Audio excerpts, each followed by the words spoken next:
come into our session. We're going to talk to you about doing business with the city of Knoxville. I'm getting stuck in my wire already.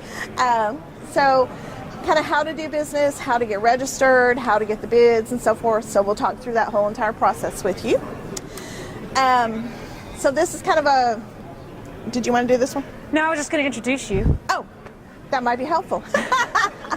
So I'm Penny Owens. I'm one of the assistant purchasing agents with the city of Knoxville. I do a lot of the complex RFPs and bids. So I do things like insurance services, medical insurance. I'm getting ready to do an RFQ for an owner's rep to build a big new building. A lot of big, heavy stuff like that. I'm Julie Smith Maxwell. I'm the procurement specialist for the City of Knoxville Purchasing. I also do the large RFPs, invitations to bid, lots of projects for CAT and fire and parks and rec. So, building parks and buying fuel systems for CAT, a fire truck. We're buying a fire truck right now for the fire department. So very similar types of solicitations. Yep. And we also have a couple other buyers in our office. Jim Tucker, he does a lot of the CAT and fleet type work. And then Linda Blackburn, she does a lot of, she does most of our, pretty much all of our IT, smaller dollar stuff, furniture, promotional goods, things like that. So, and this is kind of leading into this. So these are a lot of the typical products and services that we buy for the city. This is probably nowhere near inclusive, but it'll just kind of give you an idea of what we do buy.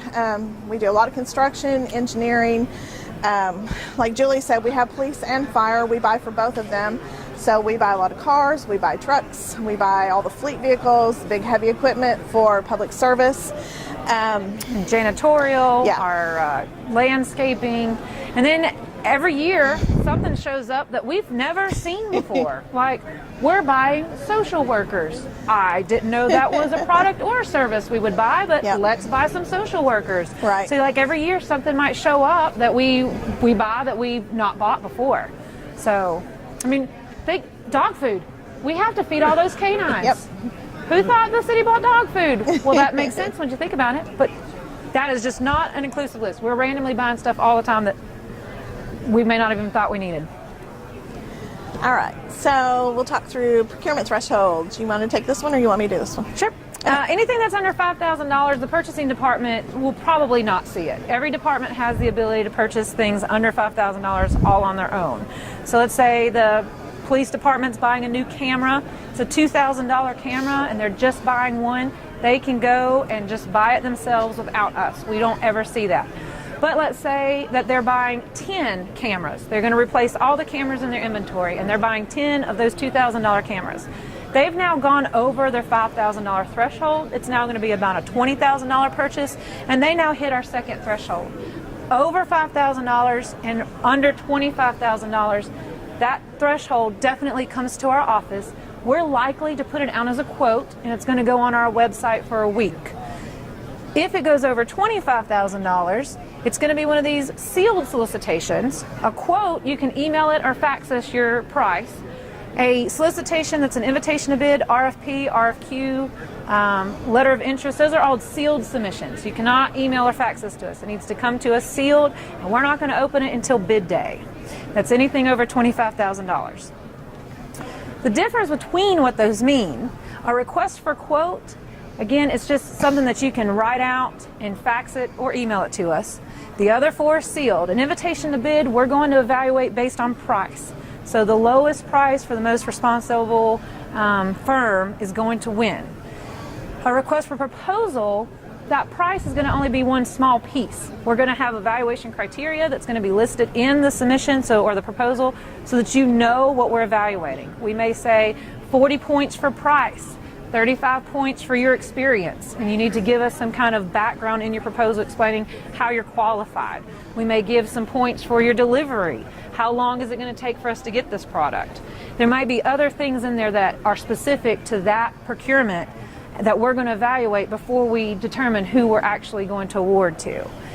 Then a request for qualifications, we're not even going to know your price. You're just telling us why you're the qualified firm for that project. We talk about price after we've determined who that person is going to be. Letter of interest is very similar to a request for qualifications. You're just going to tell us about your company, and then we evaluate on your qualifications. So we'll talk a little bit about how to compete for these types of procurements. And we'll kind of do two things. One, we want to tell you a little bit about our internal process. So sometimes you will feel like some procurement has fallen into a black hole and is never coming back out. And that's not true. It just takes time to do the process through our system. And then we'll also talk about how to compete. So things to do to help you compete for our business. First off, for us to get a procurement started, the departments actually send us a requisition. They're the ones that have the need typically. And so they will send up a requisition with hopefully with their scope of work. We'll work on that and kind of come up with and make a determination if it has to be a quote, a bid, an RFP, whichever type. We will then advertise. Typically, our main way of advertising is on our website at knoxvilletn.gov/bids.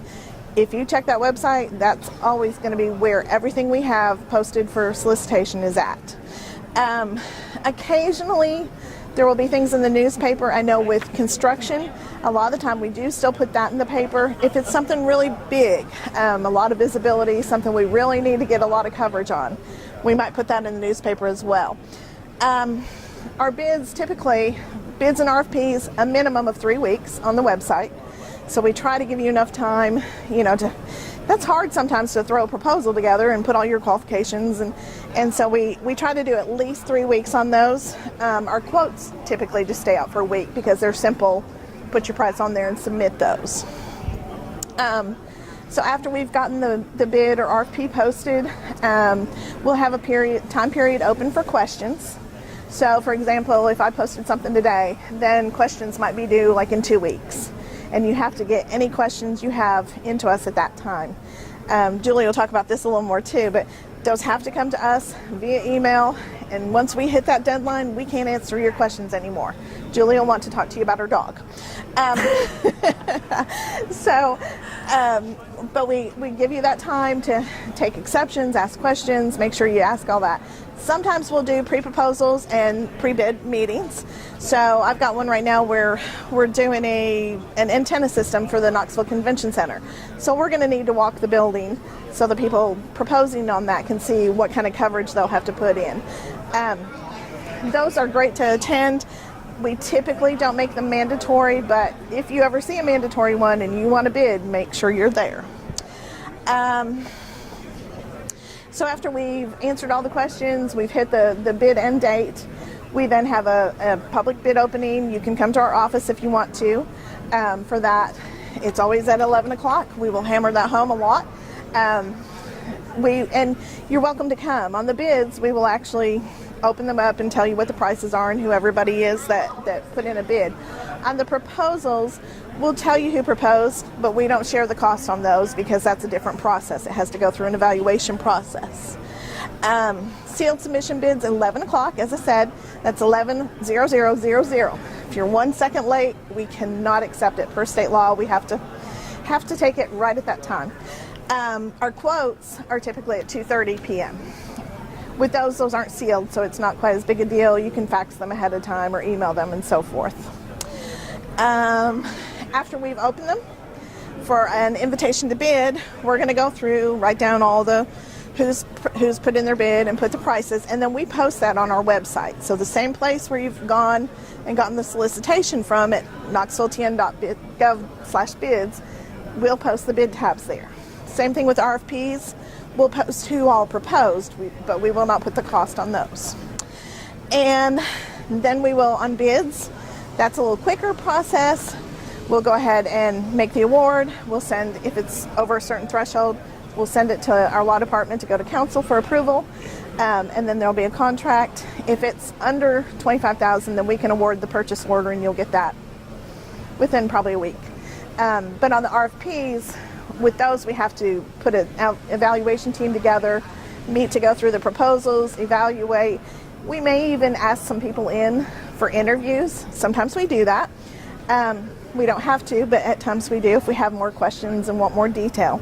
And then again, that one would, something off of an RFP like that would then go for a contract and go through our legal department and potentially counsel. Any questions so far on that? Okay. So how to be competitive. Here's our suggestions. First, you want to register as a vendor with the City of Knoxville. We have 2 computers on the other side of this wall. We'll help you register today if you're not registered. But if you register with the City of Knoxville, it makes everything streamlined. I can tell you, you can submit without being registered. You will not get a paycheck until you are registered. So at some point, if you want to get paid, you will still have to do that process. So we encourage you to go ahead and do it now. There are a lot of benefits to being registered before the process. You'll get email notifications whenever we post something that fits what you say that you do, like your products and services. If you say you do janitorial services. It says our computer's about to restart. No. Don't. Well, I'm going to keep talking even while the computer is not pretty, but you can hear me. Register as a vendor. Get insured. One of the biggest holdups with getting contracts with people is the fact that they may not have their insurance, and there's a whole nother slide, we're going to talk about that. But these are tidbits of good information, is to get registered, get insured, set up a relationship with a bonds company. So if you do like a performance bond or a payments bond for any of our like contract construction stuff, I'm going to go ahead and get this ready. Yep, we're going to have to talk because I have a feeling Yep. the slide's going to go away at any moment now. That's not it.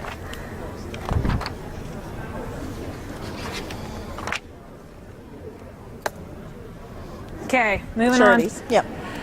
Check out previous solicitations. This is actually a challenging piece of advice, because if we have, let's say, a janitorial bid out, and 3 years ago when we put that bid out, we were just doing one building.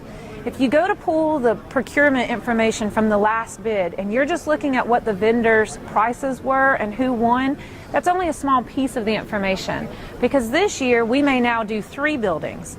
If you're not looking at all of the documents to see what is different this year compared to 3 years ago, you may be quoting prices that just aren't accurate anymore. We may have changed things. We may have actually changed even what we asked. We may have said you needed to clean the phones, and this year's like, yeah, you just sort of sweep the floor. So what we're asking for, our scope may have changed. So definitely look at previous solicitations, but look at the whole package, not just what the prices were. Check out our website weekly. This is one of those where I said we'll send you notifications, but sometimes we find that there's a loophole. Janitorial service is an example again. If you registered, you're the person who gets to determine what products and services you provide. So if you've accidentally clicked that you provide janitorial products, our computer thinks that means you sell mops. But if what you really provide are janitorial services, when I send out notifications for janitorial services, you're not getting those emails because the computer knows you sell mops. And what I'm buying are workers who are coming to clean. And that can be a misconnect. So if you check the website regularly and then you notice, hey, you have janitorial services on the website, but I'm registered as a vendor, why didn't I get those emails? We may be able to find that misconnect that, oh, well, that's because it says you sell janitorial products, and that's mops. We're not buying a mop. We're actually looking for people to come clean our building, and we can fix that problem. And that is usually found when you're checking the website. So we encourage you to check it regularly. Attend the pre-bid meetings. We often provide them. We don't always provide a pre-bid meeting. Most of the time they're not mandatory. But we encourage you to come, especially for things like a janitorial or a mowing, because you get a visual of what we're asking. We can say, this office you're not actually going to come into. Well, here's what our kitchen looks like. And if you're not coming to those meetings, you're missing out on valuable information that you'll be able to get from those meetings. Make note of our deadlines for questions. What was that? The pre-bid meetings. And sometimes it's more than just services. It might be a pre-bid meeting for we're buying a fire truck. You'll want to come out and get all the information that you can. The meetings are provided as a service for you. We want you to be able to get as much information as possible so that you can give the best bid as possible. Make note of our deadlines. Deadlines for questions are really, really important. And as Penny said, I'm going to mention my dog here. Deadlines for questions. We need those questions to come in writing. If you call me up and say, hey, I just saw your bid on blah, blah, blah, blah, blah, I'm going to let you talk. And I'm going to say, what, are you going to ask me a question? Because I need you to do that in writing. We could talk about your grandchildren. We could talk about your dog all day long. but I cannot talk to you about that solicitation. That's considered preferential treatment to a particular vendor. I have given you all kinds of insider information that I didn't give to anybody else, and we can't do that. So if you have a question, you have to email it to me. I will then answer that question publicly for every vendor in the world to have that exact same information. I'm going to take your exact question and the City of Knoxville's official answer. We're going to put it in an addendum and post it on that website that you're checking every week. If you're not checking that website, you might be missing valuable information. Just because you didn't ask a question doesn't mean that 10 other vendors didn't ask questions, things that you haven't even thought of. We've answered them publicly so all of you can have the exact same information, and that's going to be posted as an addendum on our website. If you're not making note of those deadlines, there's a chance your email might get sent back to you with a really nice response that says the City of Knoxville is no longer accepting questions for this solicitation. So make note of that deadline.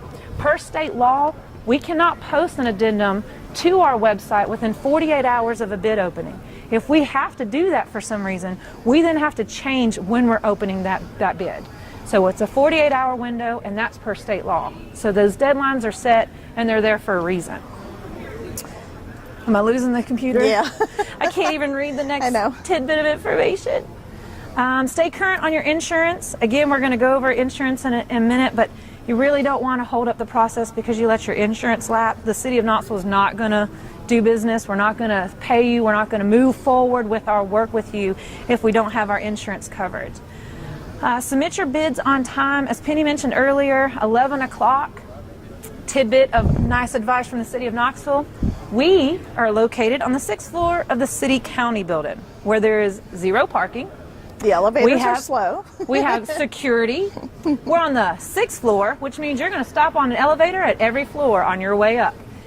We cannot accept it late. Absolutely no flexibility. So if you are going to hand deliver it, make sure you account for all the challenges that you are going to face to get to us. If you want to come at 10 o'clock in the morning and hang out, we can talk about that dog and those grandchildren if you want. We really, really, really make sure you acknowledge it is heartbreaking for everyone involved when you show up 3 minutes late and said, we stopped on every floor. I'll say, yes, every day, that's my life. We stop on every floor. So it is challenging to get to us, and please make account for the fact that it will take you a little time. Make sure you make it before 11 o'clock. And meet the specs of the procurement.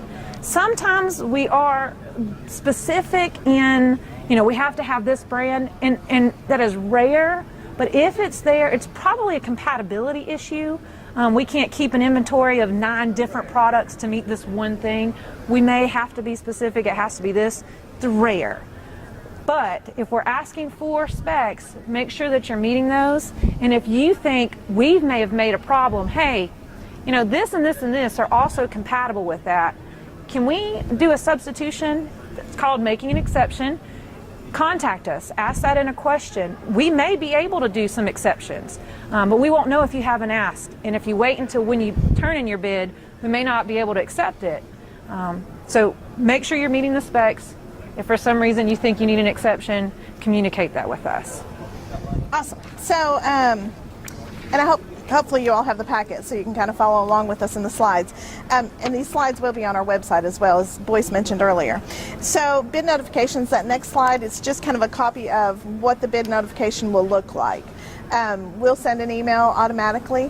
One thing I will tell you about that, so we use Vendor Registry is the company that we do our vendor registration through, and the email will actually come from them. So if you might want to go ahead in your email and make sure that you can accept emails from vendorregistry.com, because that's who they'll actually kind of come through.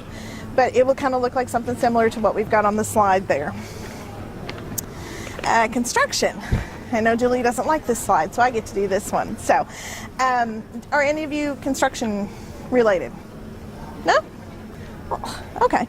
Well, I'll just talk through a little bit about this.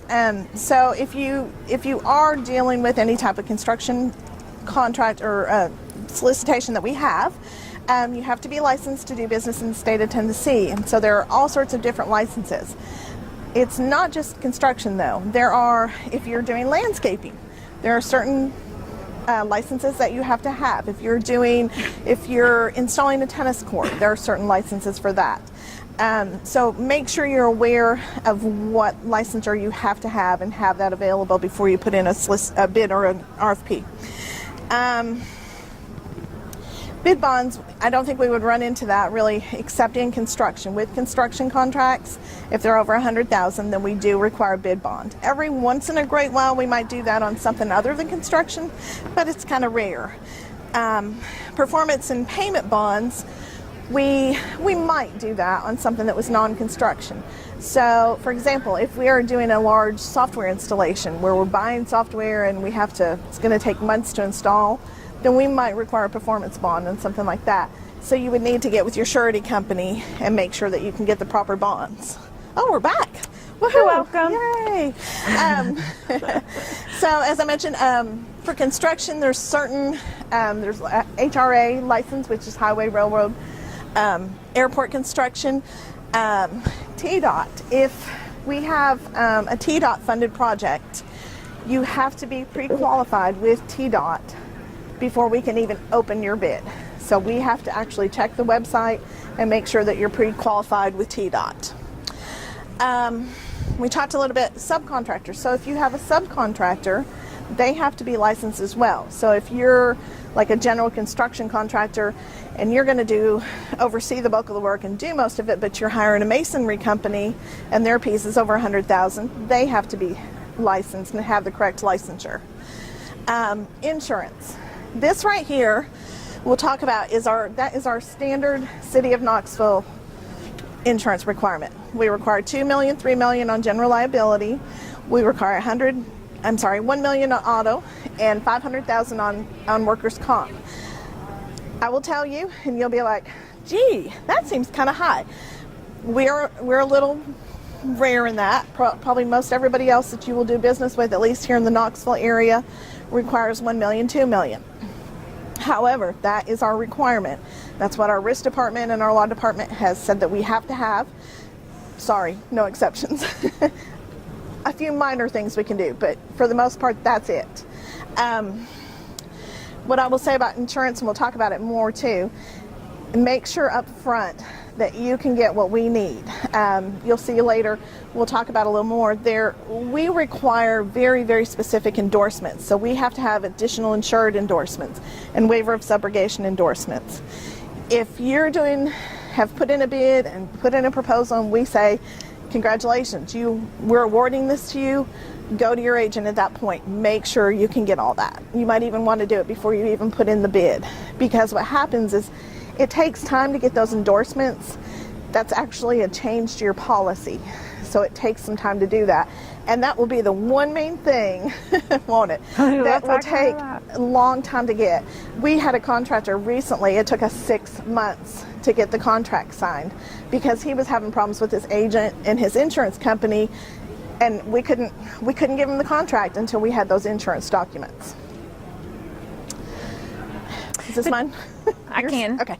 The difference between a purchase order and a formal contract. This can be very confusing for vendors who have done business with us a lot and they're selling those, $2,000 cameras and they're getting everything in a purchase order. And then all of a sudden we do this project and it's a $40,000 award. They didn't get that purchase order the same day. Well, why didn't I get paid right now? Well, you now hit something called formal contract, and it's very different. The purchase order we could do right then and there, and we're moving on. A formal contract takes a little more time. If it's over $25,000, it even goes before council. So let's say the RFP is a good example where you turn in your submission. We're going to have to read everybody's submission. We get together, we evaluate, we score them. So we may do some interviews. That period takes a little while before we even decide who we're going to award. Then we have to submit City Council. We have to get in front of City Council. We have to get their approval. Once City Council says, yeah, go for it, we then have to send it to law. They have to then write the contract, get your insurance. They're not going to mail their contract to you until your insurance is there, which we've talked about 9 million times. You may be thinking, man, they really have an issue with it. Yes, we do. We do. We truly have an issue with insurance. It just, I don't understand. It's really a problem. So we encourage you when it goes on our website, this solicitation, read those pages that ask for our insurance information. Send them to your agent and even. make sure you go ahead and send them and say, hey, can I do this? How much is that going to cost? Because that's super important before you even put your bid in. If you waited until you won 4 months later, your price might just change. You can't change it with us. We're not going to change our price because you've already submitted your price. So if you find out now, 4 months later, that your insurance is about to go up $5,000 a year, that would have been really important information to know 4 months ago before you put your bid in. So when you get our solicitation on the website, check out what our insurance requirements are. Send it to your agent and find out how that's going to affect you and your policy before you ever submit your bid to us. Because if you need to account for that, you do that 4 months before you're given the award. Once the contract is written and they've checked off that your insurance has been submitted, we're going to mail, snail mail on paper with pen, we're going to mail you a contract. You're going to sign it old school. Not like buying a house where you do it on your phone. No, you're going to mail it, you're going to sign it, you're going to mail it back. We're going to float it through the city, and a lot of other people are going to sign it.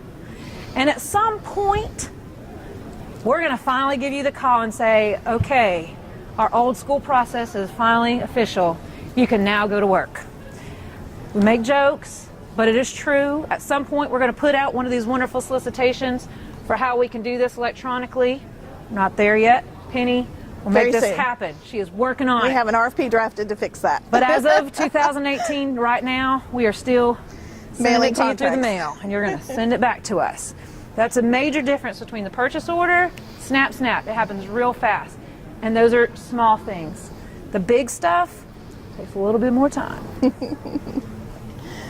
All right, so as Julie has kind of honed in, and we'll talk again, how to expedite your contracts. Seriously, those insurance requirements, make sure you've got those in place. Provide those certificates, endorsements as soon as possible. When the law department does finally send you that snail mail contract in the mail, they're going to send you a cover letter that says, here's your contract, sign both copies, send them back, and then they will have those insurance requirements included. Hopefully you're way ahead of the game. You've already gotten with your agent at that point, and you're like, oh, I have this.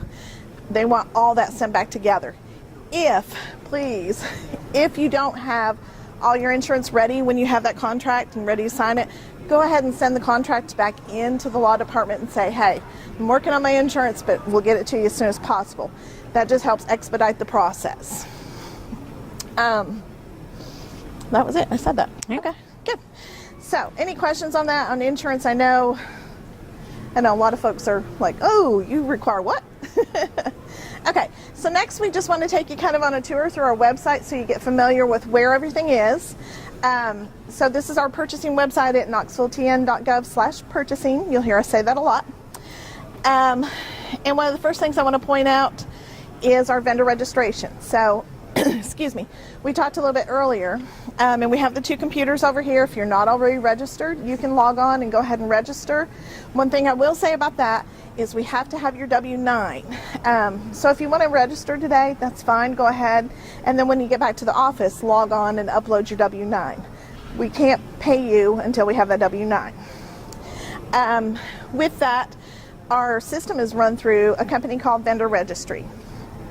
And so when you, as I mentioned earlier, when you get your notifications, you'll get an email that'll come from vendorregistry.com. But make sure you've gone ahead and registered.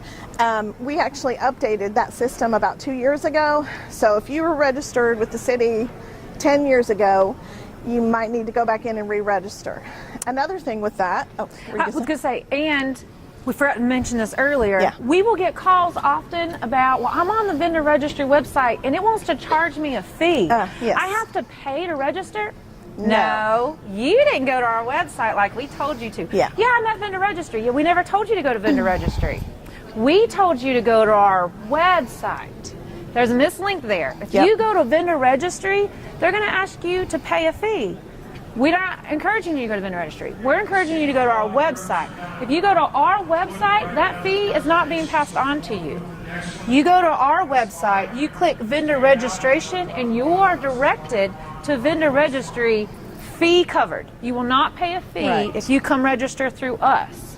Right. We'll highlight again, go to our website, click vendor registry, then you will be directed and you will not have to pay a fee. Right. The next follow-up is, well, I'm already registered for vendor registry with Knox County. That's great. Go to our website, click vendor registration, then you will see I'm already registered. You'll log into your account and now you're also registered with us.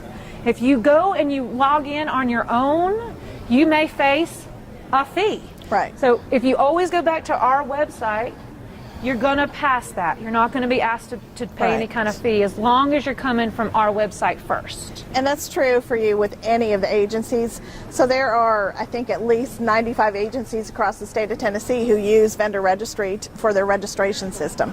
So anytime if you're already registered through vendor registry with another agency, you can go to our website then and log in with us and register for free. Or you can go to KCDC's and log in and register for free with them. Okay, next I want to show you we've got our bid contracting opportunities. So if you click on that link, that will take you to our page where we have all our solicitations that are currently posted out there. You can also get there really quick by putting in knoxvilletn.gov/bids, and that will just take you and show you the full list of solicitations that we have available.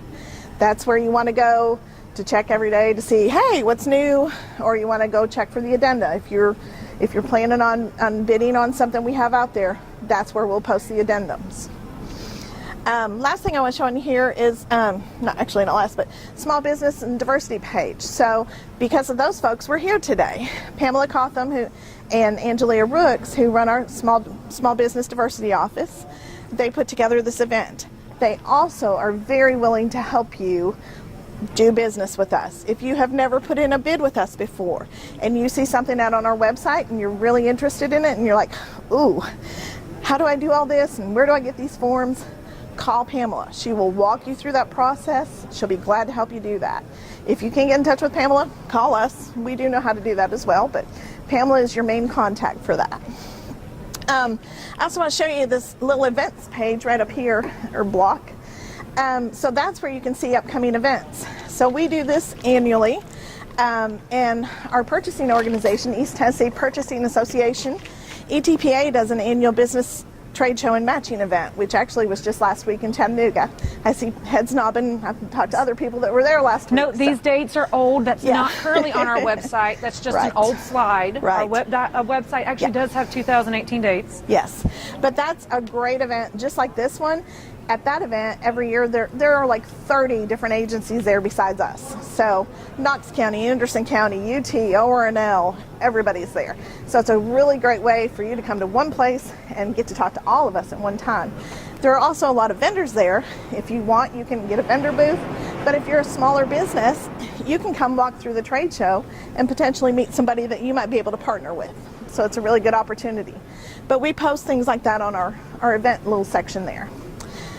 All right, so important tips, knoxvilletn.gov/purchasing. Don't forget that website. I talked about the new vendor registration system.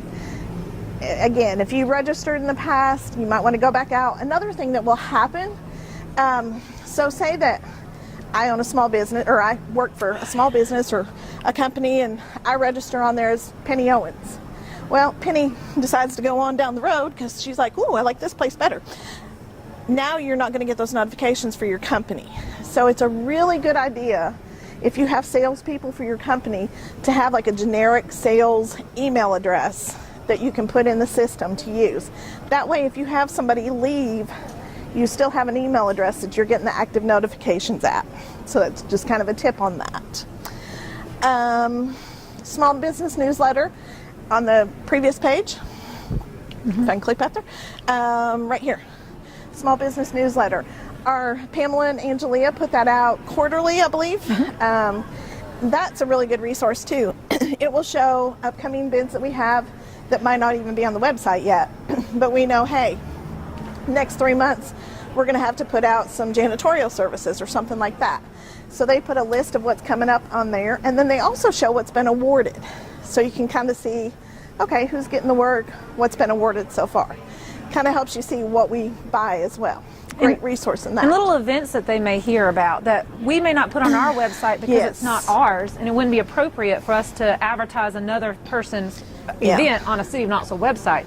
But they have that opportunity on their newsletter. If they know that a certain workshop or an event's going on, they can put it on that newsletter and then put it on our website. So, you know, you may find about other little events or workshops, seminars that may be of interest to you, and they put that in that newsletter. Yeah, we work hand in hand, of course, locally with UT and Knox County and KCDC and PBA. And I know Knox County, they do similar events like this. UT does them. We just did, was that last month, we did the contractors licensing session. So they'll post things that are helpful for your business like that you would want to attend. All right, so contacts. Angela is our diversity business specialist. You probably met her out at the front desk. And Boyce, of course, is our purchasing agent. He's our boss, but he runs all of purchasing for us. And Pamela is our other assistant purchasing agent who helped put this together and who is your contact for small businesses. So if you need any of them, you've got their contact information. Our cards are here on the table. Feel free to call us anytime. We will answer your questions as well. So, questions. Yes. Do you have any questions for us now? Yes. Hi, Sarah. And how are you, Penny? I'm good. How are you? I'm good. I had a question on the small business newsletter. Yes. That you talked about coming out recorded. So it says what has been awarded. Does it say who the award went to? I think so. The question is in our newsletter. It says that it's been awarded. Does it say who it's been awarded to? Correct. I believe the answer is no, it won't say who it was awarded to. Okay. Because the last time I looked, it was just a long list of projects and that we won't really have enough space. But our website that we're going to keep sending you back to will have that information. Yes. If you click on that little tab where it said expired, yeah. Whatever. I don't know if it shows that. The sealed submission and request for quotes. If you Right click there. that, it takes you to our bids page. Then I'll also give you a little tidbit. Up at the top left corner is the word expired. That is the tricky part where people are like, I'm on your website, I don't see it. Click expired, and that shows you all the stuff that's old. It's done. We're not taking any more information for it. And if you click expired, that's all of our old stuff. And then you can click that project, and it'll tell you if it's still in review, if we've already made an award. If we have made an award, it'll show who we awarded to and the price. If we decided it was over budget and we're not actually buying this yet, it'll say all that information. And that's where you would find out how much it went, who got the bid. Any of the information is going to be right there. So it's on the upper left? Yes. The word under the expired is at the tab. upper left. You click expired, and Yeah, then because all you of the usually old just projects will come show right up. up to the current page, and it shows all the current solicitations. So right there up above, there's an expired tab. Yep. Up left, expired. Thank you. You're welcome. Other questions? What other questions? Yes, sir. What about that pre-bid meetings? What does that consist of? Like, is that a meeting a couple of weeks ahead before you start taking bids on things? Okay, so the question is, what is a pre-bid meeting? A pre-bid meeting doesn't always happen for every solicitation, but if it does, that will be announced in the solicitation packet. It'll also have its own little area on the bid page warning you that a pre-bid is being offered. It will also tell you if it's mandatory and non-mandatory. If it's mandatory, that means you have to show up. You must attend. You must sign in and say, I am here, to be able to submit a proposal whenever it comes time for the bids to be due. If we get 10 bids for a mandatory meeting, then only 3 people showed up, 7 of you are getting thrown away because it was a mandatory meeting and you didn't come. And a perfect example of that would be when we built our Public Works complex, the new building out there on Morris Avenue. That was a brand new building, and so when we did the janitorial services, nobody had ever walked through that building. So we made that mandatory, so everybody had to come walk through, and they had to be there in order to bid. If it says non-mandatory, you don't have to come. You can still submit, but you will want to come. There will be information that's valuable from those pre-bid meetings that you won't be able to get any other way. And people will ask questions that you'll want to hear, and we will post those questions. If they ask a question that's not covered in the bid or the RFP, we will post those questions in an addendum. But it's really helpful sometimes to be there and hear those questions, because then you're like, oh, well, wait, what about this then? Yes. And some of it won't make sense if you weren't there. Like I did a pre-bid for something out at the CAT facility. And on my addendum, it says maintenance shop, and then it'll say, you know, the whatever shop. Well, if you weren't there, you don't know what either one of them looks like. It's not a public place that you can just go out and check out the buses anytime you want. So I will answer those questions in the addendum, but you didn't get to actually see the maintenance shop. You don't even know what those reels look like. Are they this big or are they that big? Well, you missed out. If you come to the pre-bid, it's valuable information that you visually get to see, and it all makes sense. Again, we'll answer those questions publicly. I'm not sure you're going to get as much information from me saying there were 5 reels. But if you were there, you saw the 5 reels. Does that make sense? Okay. I actually have a couple of questions for you. So my first question is, I kind of overheard you mentioning about insurance. What exactly were you saying about that? Like, We're going to do the session again. Yeah. We're ending up the second one. We're behind. We talk a lot. Yes. Last question. Now, if the bid, does it show the winning bid, how much it would pay? Like if I put a bid in, I would like to know How much the low bid was. Yep. Yeah, so the question is, if it shows on the website, does it show the amount? And the answer is yes. If it's an invitation to bid, you will find out the amounts immediately from the bid tab that gets posted immediately. The same day we open it, we post that bid tab, and it'll show all 9 people who submitted a bid and what their price are. If it's a request for proposal, we don't put the price. We just put Bob, Tom, and John, and there's no price. Once we award, that information is then posted for Bob won, and this is the price. If it's an RFP, you still will never get the rest of that information for the other 9 people of what their prices were. Unless you ask for it. You can do an open records You can always do request. an open records, but it's not just going to be on our website. Right. But the winner, that price will be posted. Good question. Other questions?